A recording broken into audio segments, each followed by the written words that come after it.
Hi friends, आज के इस लेक्चर में हम अपने रोटेशनल डायनेमिक्स का लास्ट टॉपिक क्लियर करने जा रहे हैं, जिसका नाम हमने लास्ट लेक्चर में इसके बारे में कुछ हमने बात कर ली थी। टॉपिक का नाम था रोलिंग मोशन, जिसमें हमने ये कहा था कि अगर ये कोई इंक्लाइंड प्लेन है जिसपे बॉडी यहां से रोटेट हो, तो जब ये बॉडी नीचे आती है तो इसके पास में दोनों तरह की एनर्जी होती है, ट्रांसलेटरी या लीनियर काइनेटिक एनर्जी भी और रोलिंग एनर्जी भी।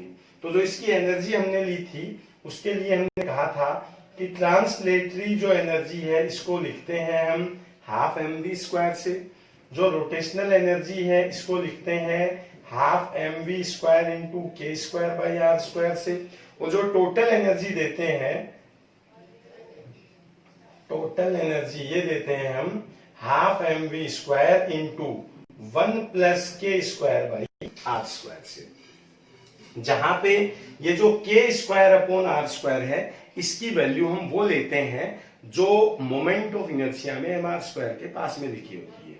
अब मान लो ये h हाइट से रोल होता है और ये थीटा एंगल पे रोल होता है, तो हम कह क्या सकते हैं कि अगर कोई m मास का ऑब्जेक्ट h हाइट पे हो तो इसके पास एक पोटेंशियल एनर्जी होती है जिसको हम बोलते हैं mgh। जब ये बॉडी रोल करती हुई नीचे आती है तो ये पोटेंशियल एनर्जी इस एनर्जी में चेंज हो जाती है। तो रोलिंग मोशन में हम क्या कह सकते हैं, when this body will reach to bottom, जब ये बॉडी बॉटम पे पहुंचती है तो क्या होगा, जो mgh था वो कन्वर्ट हो जाएगा किसमें, हाफ mv² इंटू 1 + k²/r² में। यहां से m को कैंसिल कर सकते हैं, 2 को यहां ला सकते हैं, तो v² लिखेंगे 2gh अपॉन 1 + k²/r²। अगर v की वैल्यू लेना चाहे तो v यहां से मिलता है √2gh अपॉन 1 + k²/r²। अगर बॉडी रोल नहीं करती है तो हम मोशन इन वन डायमेंशन में पढ़ते हैं कि बॉडी जब नीचे आती है तो उसकी वेलोसिटी हम लेते हैं ओनली √2gh, लेकिन यहां से जब बॉडी नीचे आएगी तो इसकी वेलोसिटी मिलती है 2gh अपॉन 1 + k²/r²। इसमें समझने की चीज क्या है कि v की वैल्यू यहां से हम इनवर्सली प्रोपोर्शनल मान सकते हैं इसके, जैसे जैसे इसकी वैल्यू बढ़ती जाएगी वैसे वैसे वेलोसिटी क्या होती जाएगी, कम। तो इस पे क्वेश्चन किस तरह से आता है हम उसकी बात करते हैं, ठीक है।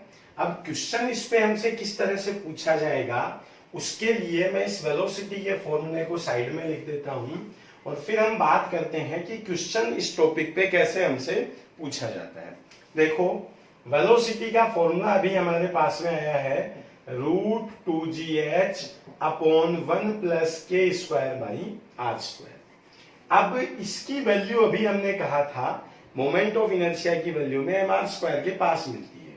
तो I of disc, I of ring, I of hollow sphere and I of solid sphere, इन चारों का फॉर्मूला हमें क्या लेना होता है, डिस्क का मोमेंट ऑफ इनर्शिया हम लेते हैं हाफ mr², रिंग का मोमेंट ऑफ इनर्शिया हम लेते हैं mr², होलो स्फीयर में लेते हैं 2/3 mr², और सॉलिड स्फीयर में हम लेते हैं 2/5 mr²।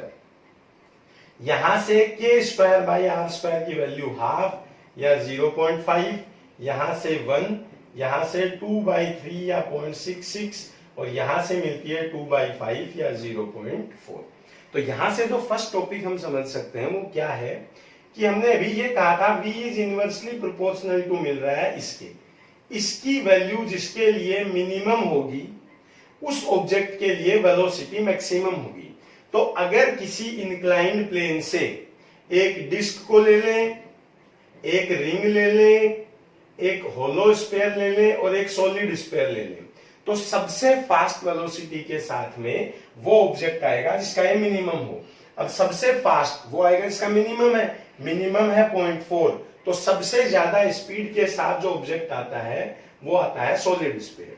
उसके बाद वैल्यू है इसके लिए, तो इससे कम वेलोसिटी से आती है डिस्क, इसके बाद में आता है होलो स्फीयर, और सबसे कम स्पीड से आती है रिंग। इस फॉर्मूले से हम ये चार चीजें देख सकते हैं कि अगर किसी इंक्लाइंड प्लेन पे एक साथ चार ऑब्जेक्ट छोड़ दिए जाएं, डिस्क, रिंग, होलो स्फीयर और सॉलिड स्फीयर, तो सबसे ज्यादा वेलोसिटी से कौन आता है। तो इसका सीक्वेंस आप याद रख सकते हो, जिसके लिए k square by r square minimum होगा उसके लिए मैक्सिमम है। तो इन चारों का रिलेशन मिलता है यहां से ये।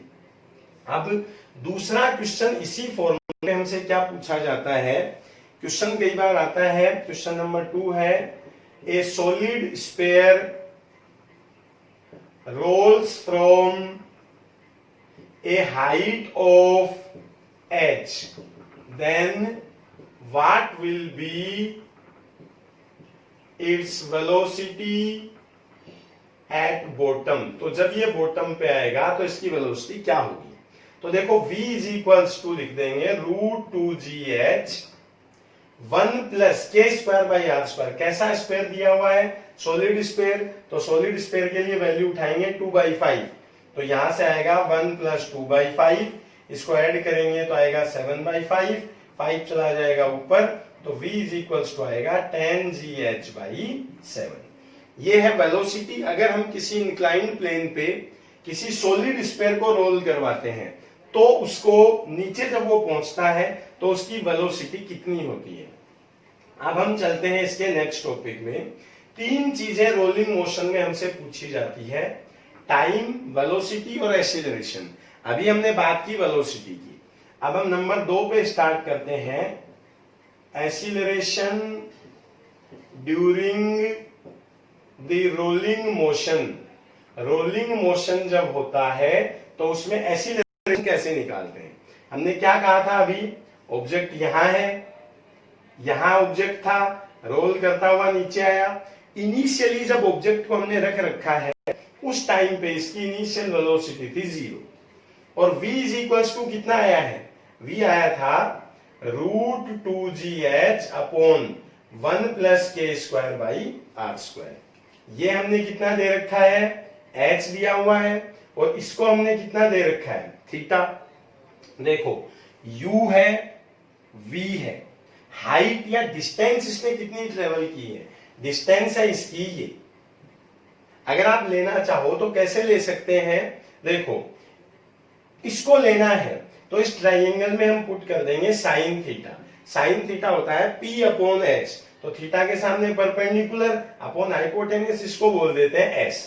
तो s को अगर इधर ले जाए तो s हम लिख सकते हैं h बाई साइन थीटा। अब क्वेश्चन में क्या करेंगे, फ्रॉम थर्ड इक्वेशन, तीसरे इक्वेशन से होता है v square is equals to u square plus 2as। u कितना था, 0 था, v का स्क्वायर करेंगे तो क्या आएगा 2gh upon 1 plus k square by r square. 2 acceleration निकालना है और s की जगह पे हम क्या लिख सकते हैं, h by sine theta. 2h से 2h कैंसिल, साइन थीटा इधर ले जाए तो a इज इक्वल्स टू हमें मिलता है g साइन थीटा अपॉन ये था एक्सीलरेशन किसी ऑब्जेक्ट का। अगर कोई रोलिंग मोशन करता हुआ ऑब्जेक्ट इंक्लाइंड प्लेन पे नीचे आता है, जैसे पूछ लिया जाए कि डिस्क के केस में कितना होगा, तो सिर्फ वैल्यू पुट करनी है। डिस्क के लिए k square by r square कितना होता है, 1/2, तो यहां अगर 1/2 कर देंगे तो ये होगा 3/2, तो एक्सीलरेशन आएगा g साइन थीटा अपॉन 3/2, तो ये 2 आ जाएगा ऊपर, या 2/3 g साइन थीटा। अगर साइन थीटा की वैल्यू हमारे पास हो, के स्क्वायर आर स्क्वायर की वैल्यू हमें सारे ऑब्जेक्ट के लिए पता है, तो वहां से हम निकाल सकते हैं acceleration during the rolling motion. अब चलते हैं नेक्स्ट। अब थर्ड टॉपिक पे हम चलते हैं, जिसको अभी हमने नाम दिया था कि एक्सीलरेशन निकालनी है, वेलोसिटी निकालनी है, और थर्ड टॉपिक जो हमने कहा था वो था टाइम। हम दो चीजें यहां से निकाल चुके हैं, वेलोसिटी और एक्सीलरेशन। देखो ये इंक्लाइंड प्लेन है, ये h है, ये थीटा है, यहां ऑब्जेक्ट था, ये s है जिसकी वैल्यू अभी हमने की थी h अपॉन साइन थीटा। अब थर्ड टॉपिक स्टार्ट कर रहे हैं जो क्या है, time during the rolling motion. देखो जो जो वैल्यू हमें पता है अगर वो सारी हम यहां पुट कर दें तो आंसर मिल जाएगा। यहाँ पे u कितना था, 0 था। v अभी कितना आया था, √2gh by 1 plus k square by r square.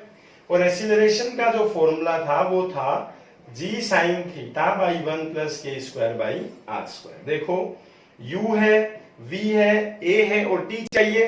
तो फ्रॉम फर्स्ट इक्वेशन से क्या लिखेंगे, v इज इक्वल्स टू लेते हैं u plus A T. u तो 0 था, तो t लेना हो तो लिखेंगे v अपॉन a। v लिख देंगे √2gh by 1 plus k square by r square. और एक्सीलरेशन यहां से लिखेंगे g sine theta by 1 plus k square by r square. इसको सोल्व जब करते हैं तो आता है 1 अपॉन साइन थीटा, ये रूट से बाहर है, अंदर आता है √2h by g into 1 plus k square by r square.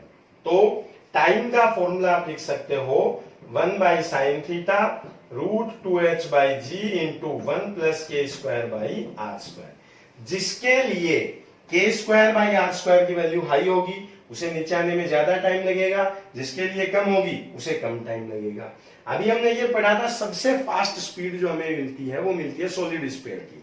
तो याद रखना है सबसे कम टाइम में सबसे कम टाइम किसको लगेगा, जिसके लिए इसकी वैल्यू मिनिमम हो। ये वैल्यू मिनिमम थी सॉलिड स्फीयर के लिए।